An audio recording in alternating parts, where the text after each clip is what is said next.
Welcome back, beer tubers. Today we're taking a look at a beer from Prairie Artisan Ales from Oklahoma. This is Standard, their hoppy farmhouse ale. Saw this one as a single bottle being sold for a couple bucks, so I figured I'd pick it up.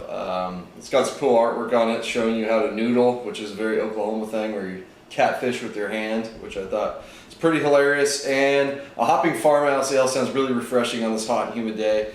The alcohol percentage is 5.6%, so I got it poured out. It's a pretty pale straw, hazy color, bright white head, pretty good carbonation on there. Let's get the aroma. Yeah, definitely getting a lot of hops, some yeast character as well. I'm guessing there's they're using a house strain, which I believe has Brettanomyces in it. Because they're getting a lot of fruitiness, some spiciness, some like sweeter orange notes. There's a little bit like almost bubblegummy sort of phenolic thing going on from the yeast. Like pineapple, sweeter orange, maybe a little lemon zest, some earthiness in there. So yeah, it smells like a hoppy farmhouse ale. Let's give it a try. Cheers.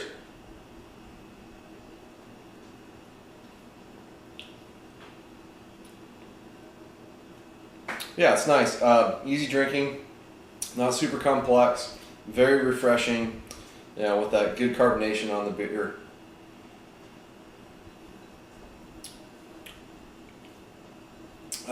Getting some hoppiness. Not a ton of bitterness.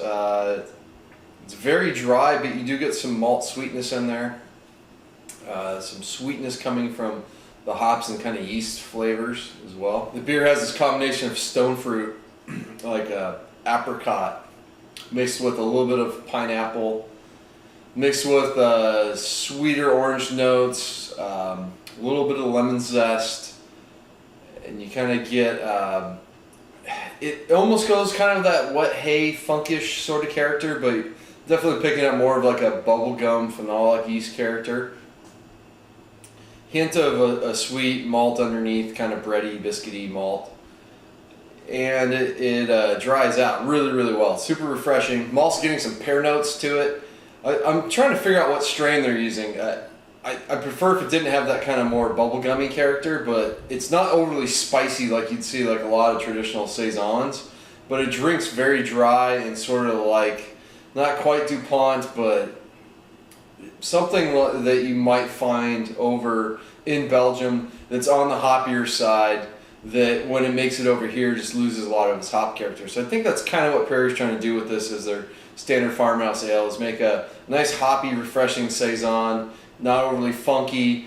It has that Belgian yeast kind of funk character to it, but not a complete Brettanomyces or obvious Brettanomyces character. They might be using a fruitier version of Brett in this beer, I'm not sure, but yeah, it's a solid beer. It's worth picking up. I would prefer to buy it, like in a 4-pack or something than a single, just for better value and something to kick back in the summer. So, yeah, I mean, I recommend it. It's not their best beer, but it's definitely a solid effort from Prairie, and nice balance between hops and yeast profile on the beer. So, it's gonna wrap it up. Until next time, please comment and subscribe. Cheers.